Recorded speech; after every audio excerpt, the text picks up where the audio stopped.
राष्ट्रीय अध्यक्ष सतीश पारवे, आमच्या शाळेचे सन्माननीय मुख्याध्यापक शशिकांत शिंदे सर, आत्ताच माझे मित्र आणि माझे पूर्वीचे मुख्याध्यापक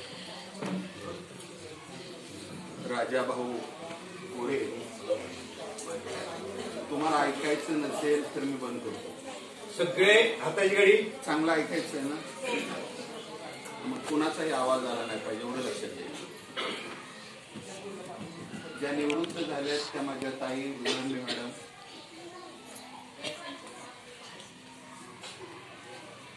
ज्यांचा शाळा बदल झाला त्या माझ्या बहिणी अरुंधती वायकुळे अर्थात सलगर मॅडम, या शाळेच्या उपाध्यक्षा सन्माननीय गिरपे मॅडम, उपस्थित सर्व माझे शिक्षक भगिनी, शिक्षिका भगिनी, शिक्षक बांधव आणि तुम्ही सर्वजण माझे विद्यार्थी आणि विद्यार्थी,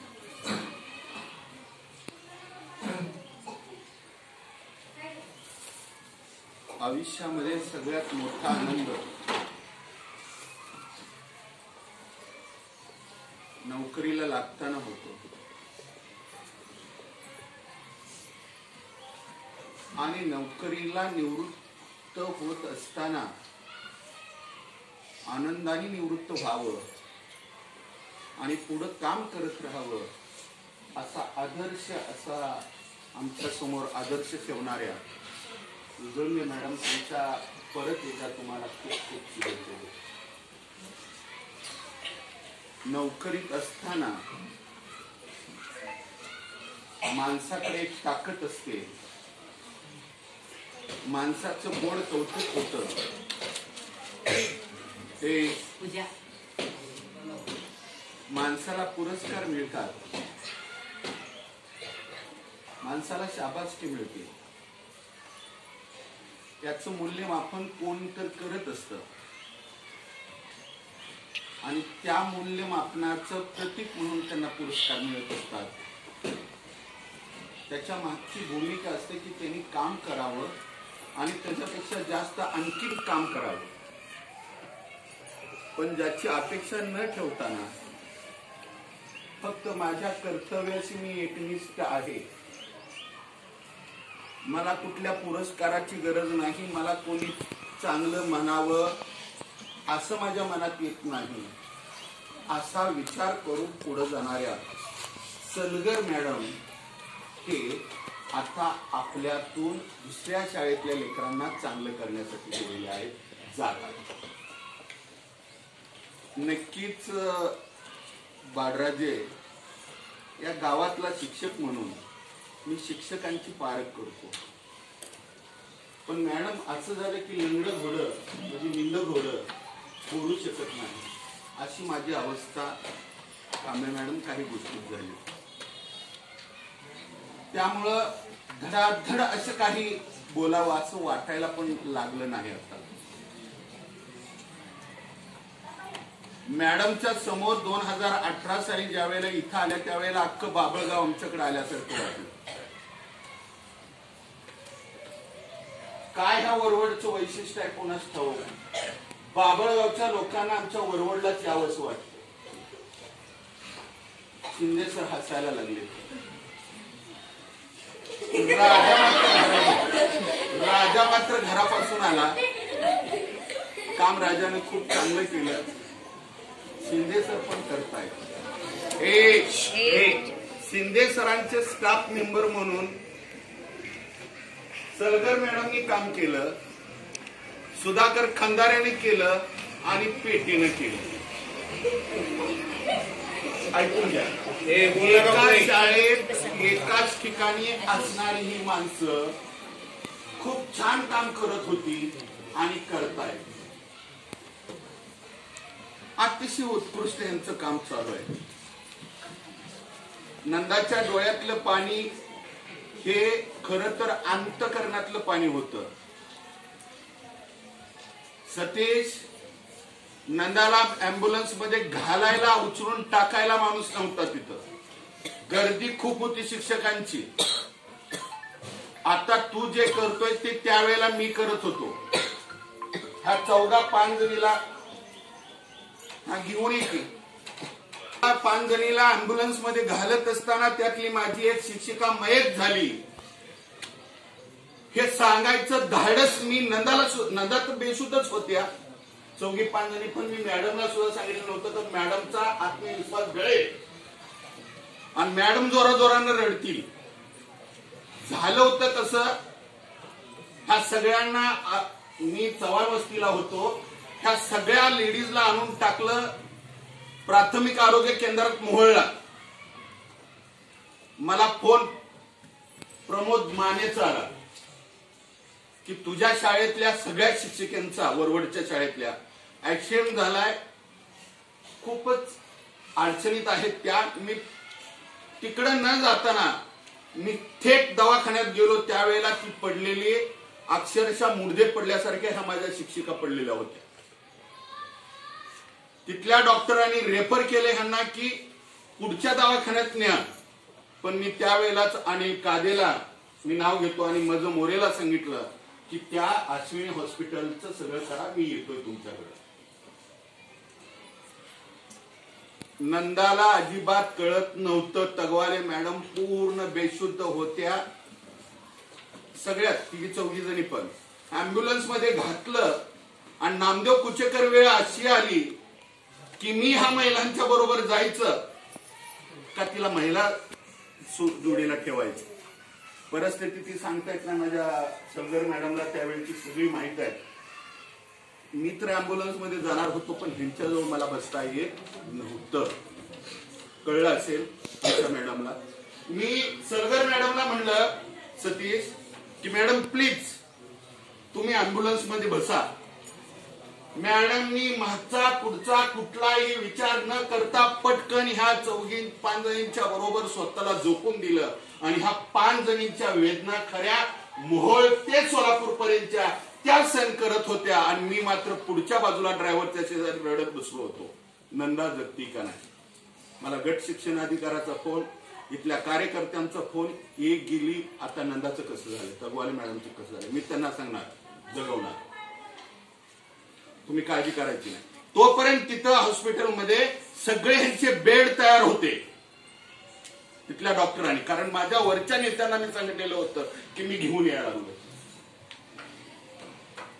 आणि त्यावेळेला ह्यांच्या वेदनेशी टक्कर देणाऱ्या कोणत्या मॅडम असेल त्याला म्हणायचं स्वतःला गर्भगळीत न होता, स्वतःचा संयम न सोडताना ह्या 4-5 जणीला दवाखान्यापर्यंत त्या अँब्युलन्स मध्ये आणणाऱ्या मॅडम खरं तुमच्या आयुष्याचं सोनं त्यावेळी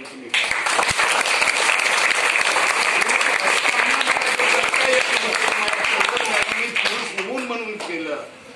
अशी बहीण मिळायला भावाचं नशीब लागतं आणि तुमची खरी सख्या बहिणीपेक्षाही जास्त मोठं काम सलगर मॅडमचं त्यावेळेला घडलं. शाळा आणि मुलं हा त्यांचा स्थायी भाव. त्यांच्या मनामध्ये कुठलाही कसलाही कंटाळा नावाचा शब्द मला ऐकायला मिळाला नाही, बघायला मिळाला नाही.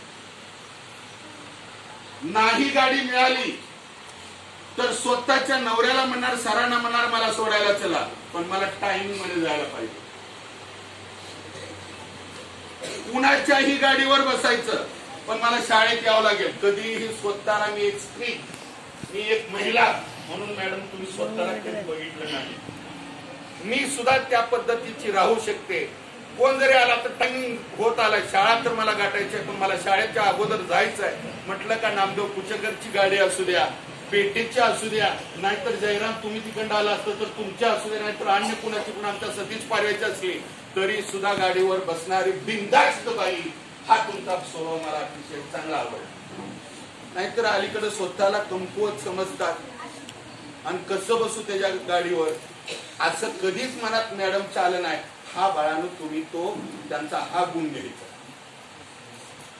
आमचं स्नेह संमेलन असेल, आमची सहल असेल,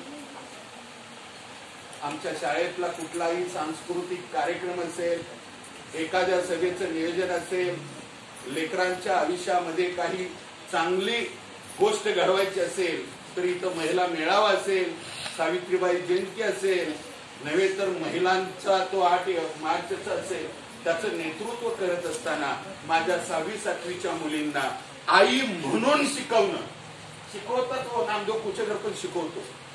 शिकवायचं काय लय मोठं असं गणित आहे, पण आई म्हणून शिकवणं आणि बाप म्हणून शिकवणं ह्याच्यात खरी किंमत असते. ही लेकरं माझी आहे. हा सगळा समाज उद्याचा मोठा होणार आहे आणि तो माझ्याकडे बघणार आहे. आणि मी ह्यांना काय दिलं तर मॅडमनी तुम्हाला काय दिलं याचं उत्तर मला मुलींनी त्यांच्या भाषणामध्ये सांगितलं. सतीशराव, मी शाळेचं मॅडम तुम्ही गेल्यानंतर अतिशय मोठी कृती निर्माण झाली. तुम्ही जात असताना वाईट वाटत होतं, गेलात तरी वाईट वाटतं. गुरुजी येतील, जातात येतात, भरती होत असते. जसा खड्डा पडतो तसा खड्डा पूर्ण भरत पण असतो. पण त्यातलं स्वच्छ किती, अशुद्ध किती, त्या पाण्याचा गुण हा मला बघायला मिळणार आहे. सगळं स्वच्छच येतं, पण त्याला कार्यान्वित करणं, त्याला काय म्हणतात ते आपलं फिल्टर असतं ना, तसं करणं हे मोठं काम आमच्या मुख्याध्यापकावर आलं. येणाऱ्यांची वाट बघतोय, पण तुमच्या इंग्रजीचं काय व्हायचं हा मोठा प्रश्न पडलाय. 2 गुरुजी आहेत तुमच्याकडे, जयराम आणि प्रदीप. तो गणितातला अतिशय चांगला माणूस आहे आणि हे इंग्रजीत चांगलं आहे. पण तुम्ही इंग्रजीचं नाव सलगर मॅडमचंच काढत होता. त्यावेळेला माझ्या लक्षात आलं की चांगल्या गुरुजीला मी म्हणलं नाही का, फिल्टर करावं लागतं. गुरुजींच्याकडे लक्ष देत चला. तुमच्या भविष्यासाठी शिकवत असतात. तुम्ही मोठे झालात, आता तुमच्यासाठी बोलतो. मॅडम कडून जितकं चांगलं तुम्हाला द्यायचा तो प्रयत्न केला, तुम्ही घेतलेला. आता तुम्ही 7वी पास झालातच. आम्हाला नापास करायची भानगडच नाही. मॅडमनी तुम्हाला इतक्या शुभेच्छा भरभरून दिलेत की तुम्हाला सगळ्याला पास करून चालेल. बरोबर, मॅडमनी तुम्हाला सगळ्यांना पास केले. टाळ्या वाजवा.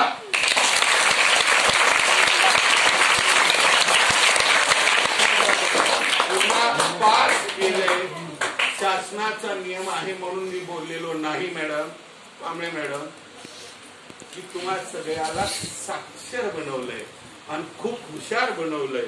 एकही न वाचता येणारा विद्यार्थी तुम्ही पुढे ढकललेला नाही, म्हणजे कुणालाही न वाचता खाली ठेवलं नाही, म्हणजे सगळ्यांना वाचायला लिहायला येतं म्हणून मी तुम्हाला पास केले. म्हटलं असं पास करणाऱ्या पण शिक्षिकेची आम्हाला गरज होती, शिक्षकांची गरज आहे. असे सगळेजणच असतात, पण त्यातल्या त्यात अतिशय चांगलं काम करणाऱ्या, लेझिमच्या तालावर स्वतःला झोकून देणाऱ्या, अतिशय देशप्रेमावरची गीतं चांगली बसवणाऱ्या, तुम्हाला सगळ्यांच्या काळजी घेणाऱ्या एका आईची बदली झाली. एका आईची बदली झाली, पण त्या आईला वेदना पण असतात मॅडम. जरी मला त्या नसतील, पण भावनिक आणि ज्या वेळेला तुमचं निरीक्षण करतो त्यावेळेला त्यांच्या वेदना, त्यांच्या मागची संकट हे सारखं समोर थांबलेलं असतं. पण मॅडम, मी तुम्हाला तुमचा भाव म्हणून सांगेन, अशा संकटाला कधीही घाबरत नाही आणि इथनं पुढे तर अजिबातच घाबरायचं नाही. आतापर्यंत सरचिटणीसाजवळ होत्या राजू, आता अध्यक्षाजवळ गेले. आता तर तुम्हाला फार मोठं बळ त्या ठिकाणी मिळणार आहे. खूप चांगली शाळा ती आहे. आमचा माहीर उन्हाळे तुम्हाला जोडीला मिळणार आहे. तुम्ही अतिशय आनंदात राहा आणि हे आनंदातलं तुमचं जीवन पुढे जाण्यासाठी तुम्हाला खूप खूप शुभेच्छा देत असताना 7वीच्या विद्यार्थ्यांना आणि विद्यार्थ्यांना म्हणेन, मॅडमने आताशी मला अतिशय चांगल्या पद्धतीनं सांगितलेलं होतं की बाळासाहेब गुरुजीनं पण सांगितलं. आणखी एकाने सांगितलं की 7वी नंतरच काय, प्रदीप गुंडनी सांगितलं. 7वी हा तुमचा मराठी शाळेचा हा मूळ छोटा पाया तुम्ही संपवलेला. आता तुम्ही 8वीला जाणार आहात. पूजा, आम्हाला आता असं लक्षात आलं पाहिजे की आमच्या आयुष्याला खरी कलाटणी आता मिळणार आहे. आता तुम्ही आई वडिलांचे लाडके होता, तुमच्या गुरुजींचे, तुमच्या शिक्षिकेच्या, सलगर मॅडमचे लाडके होता. आता तिथं लाड नसतो, तिथं अभ्यास असतो आणि तो अभ्यास खूप करावा. आणि आमच्या प्रदीपनी जे सांगितलंय, प्रदीपनी जे सांगितलंय की ही अधिकाऱ्यांचं गाव व्हावं. खरं तर मला गुरुजी होण्यासाठी कष्ट करावं लागलं होतं, पण मला इथल्या 3 मॅडमचा अभिमान आहे. तगवाले मॅडम, कांबळे मॅडम आणि बाळासाहेब गुरुजी यांची एक विद्यार्थिनी MPSC पास झालेली होती. महाराष्ट्र लोकसेवा आयोग गावातली पहिली मुलगी पास झालेली होती. अडचण तिला त्या कशाची आली ती तांत्रिक अडचण होती, ती त्या कामावर जाऊ शकली नाही. पण नंबर 2 ची मुलगी किंवा मुलगा तिथं व्हावा, कारण नरखेडचा एक शिक्षण अधिकारी आणि एका शिक्षिकेचं नाव काय होतं कदम मॅडमचं? थोरात मॅडमची मुलगी शरयू थोरात. त्या शरयू थोरात मॅडमची मुलगी ही गट विकास म्हणजे BDO झाली, आमच्या सगळ्याची बॉस, आमचा पगार काढणारी. आणि त्याच नरखेडचा एक मुलगा शिक्षण अधिकारी झाला. असा अधिकारी या गावातनं निर्माण व्हावं असं आमच्या प्रदीपचं म्हणणं आहे. सलगर मॅडम तर पहिल्यापासून म्हणत होत्या. तर तुम्हाला 7वीतल्या विद्यार्थ्यांना अशी शुभेच्छा देतो की तुमच्या मधला 10 वर्षानंतर नाही तर 6 वर्षातच अधिकारी व्हावा, इतक्या शुभेच्छा तुम्हाला देतो. सलगर मॅडम तुम्हाला